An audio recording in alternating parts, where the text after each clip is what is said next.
రంగారెడ్డి జిల్లా మోయినాబాద్ డ్రగ్స్ కేసులో కీలక పరిణామం చోటు చేసుకుంది. తాజాగా సాఫ్ట్వేర్ ఇంజనీర్ అభిషేక్ సింగ్ ను సిట్ అధికారులు అదుపులోకి తీసుకున్నారు. ఇప్పటికే ఈ వ్యవహారాన్ని తెలంగాణ ప్రభుత్వం సీరియస్ గా తీసుకుంది. కేసు మూలాలు, అంతర్జాతీయ సంబంధాలను ఛేదించేందుకు ఇటీవలే రాజేంద్రనగర్ డీసీపీ యోగేష్ గౌతమ్ నేతృత్వంలో సిట్ ను ఏర్పాటు చేసింది. ఈ క్రమంలో మాజీ MLA pilot Rohit Reddy farm house లో జరిగిన పార్టీకి డ్రగ్స్ సరఫరా చేసినట్లు ఆరోపణలు ఎదుర్కొంటున్న సాఫ్ట్వేర్ ఇంజనీర్ అభిషేక్ సింగ్ ను సిట్ అధికారులు అదుపులోకి తీసుకున్నారు. రోహిత్ రెడ్డి నిర్వహించే పార్టీలకు అభిషేక్ సింగ్ డ్రగ్స్ సరఫరా చేస్తున్నట్టుగా సిట్ అధికారులు గుర్తించారు.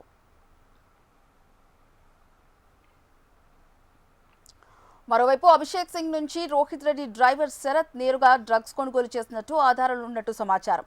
గతంలో రోహిత్ రెడ్డికి సుమారు 24 సార్లు అభిషేక్ సింగ్ డ్రగ్స్ సరఫరా చేసినట్టుగా తెలుస్తోంది.